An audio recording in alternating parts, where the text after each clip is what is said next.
SHRI SAI SATCHARITA, Chapter 47. Title: Baba's Reminiscences. Story of Veerbhadrappa and Chenbassappa, that is snake and frog. The last chapter described Baba's reminiscences about two goats. This describes more such reminiscences and relates the story of Veerbhadrappa and Chenbassappa. Preliminary. Blessed is the face of Sai. If we cast a glance at him for a moment, he destroys the sorrow of many past births and confers great bliss on us. And if he looks at us with grace, our bondage of karma is immediately snapped away and we are led to happiness. The river Ganges washes away the dirt and sins of all people who go to her for a bath. But she intently longs for the saints to come to her and bless her with their feet and remove all the dirt, that is sins, accumulated in her. She knows for certain that this accumulation can only be removed by the holy feet of the saints. Sai is the crest jewel of the saints, and now hear from him the following purifying story. The Snake and the Frog. Sai Baba said, "One morning after taking my breakfast, I strolled along till I came to a small river bank. As I was tired, I rested there, washed my hands and feet, and had a bath and felt refreshed. There was a footpath and a cart track sheltered by shady trees. The breeze was also blowing gently. As I was preparing to smoke chillum, that is pipe, I heard the croaking of a frog. I was striking the flint and lighting the fire, when a traveller turned up, sat by my side, bowed to me and politely invited me to his house for meals and rest. He lit up the pipe and handed it over to me. The croaking was heard again, and he wanted to know what it was. I told him that the frog was in trouble and was tasting the bitter fruit of its karma. We have to reap now the fruit of what we sow, that is do, in our past life, and there is no use in crying about it." Then he smoked and handed over the pipe to me and said that he would go there in person and see for himself. I told him that a frog was caught by a big snake and was crying. Both were very wicked in the past life and were now reaping the fruit of their actions in these bodies. He went out and found that a huge black serpent was holding a big frog in its mouth. He turned to me and said that in about 10 to 12 minutes the frog would be eaten up by the snake. I said, "No, this can't be. I am its father, that is protector, and I am here now. How shall I allow the snake to eat it up? Am I here for nothing? Just see how I release it." After smoking again, we walked on to the place. He was afraid and asked me not to proceed further as the snake might attack us. Not minding him, I went ahead and addressed the creatures thus: "O Veerbhadrappa, has not your enemy Vasappa yet repented, though he has been born as a frog, and you too, though born as a serpent, still maintain bitter enmity against him? Fie upon you, be ashamed, give up your hatred now and rest in peace." Hearing these words, the snake left the frog quickly and dived into the river and disappeared. The frog also jumped away and hid itself in the bushes. The traveller was much surprised. He said that he could not understand how the snake dropped the frog and disappeared at the words uttered. Who was Veerbhadrappa and who was Basappa, and what was the cause of their enmity? I returned with him to the foot of the tree, and after sharing a few puffs of smoke with him, I explained the whole mystery to him as follows. There was an ancient holy place sanctified by temple of Mahadev, about 4 or 5 miles from my place. The temple was old and dilapidated. The residents of the place collected funds for its repairs. After a large amount was collected, arrangement for the worship was made and plans with estimates for repairs were prepared. A rich local man was appointed by the treasurer and the whole work was entrusted to him.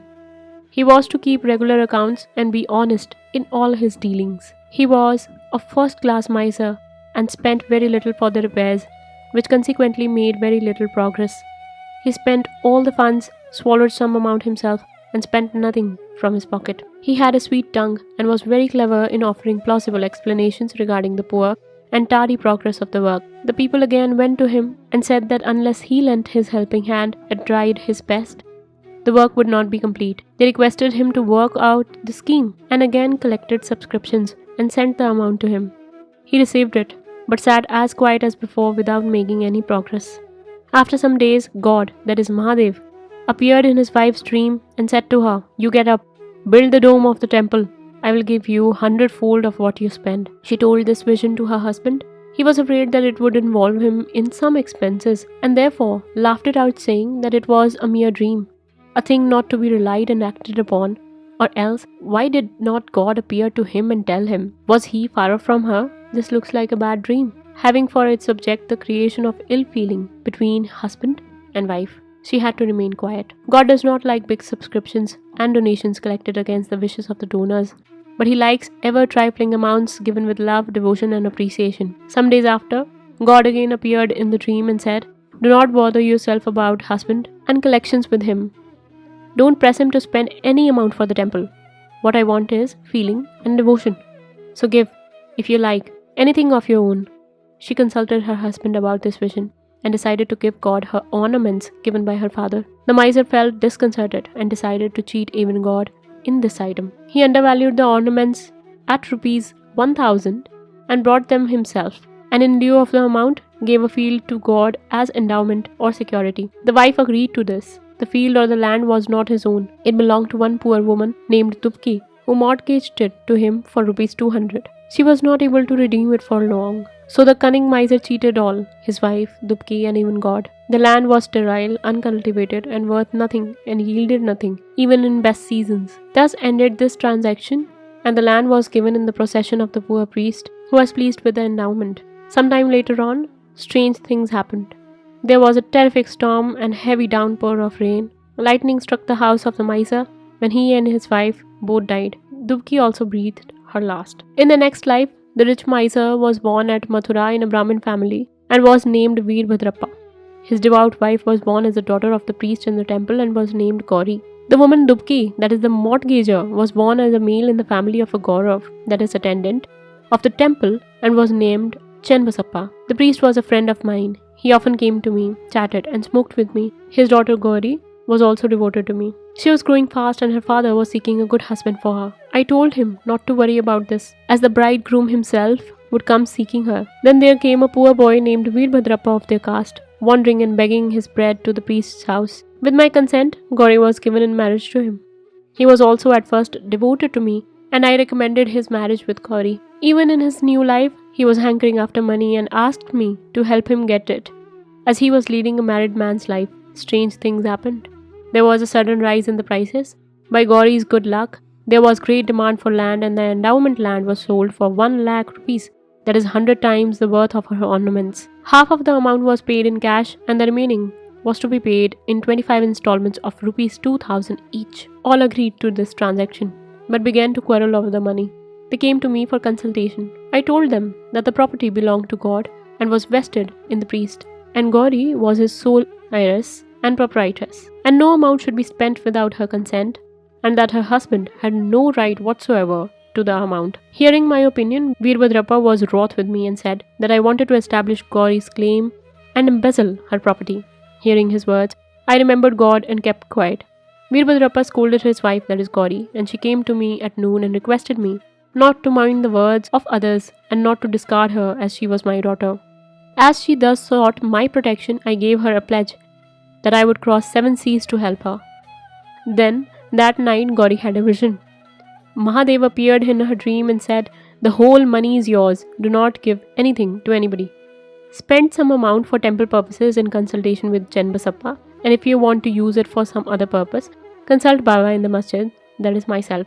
Gauri told me in the vision that I gave her the proper advice in the matter. I told her to take the principal or capital amount to herself, give half the amount of interest to Chenbassappa, and that Veerbhadrappa had nothing to do in the matter. While I was thus talking, both Veerbhadrappa and Chenbassappa came there quarreling. I tried my best to appease them and told them God's vision to Gauri. Veerbhadrappa got wild and angry and threatened to kill Chenbassappa, cutting him to pieces. The latter was timid. He caught my feet and sought my refuge. I pledged myself to save him from the wrath of his foe. Then after some time, Veerbhadrappa died and was born as a snake, and Chenbassappa died and was born as a frog. Hearing the croaking of Chenbassappa and remembering my pledge, I came here. I saved him and kept my word. God runs to his devotees for help in times of danger. He saved Chenbassappa, that is frog, by sending me here. All this is God's Leela or sport. Moral. The moral of the story is that one has to reap what one sows. and there is no escape unless one suffers and squares up one's old debts and dealings with others, and that greed for money drags the greedy man to the lowest level and ultimately brings destruction on him and others. Bow to Sri Sai. Peace be to all. Om Sai Ram.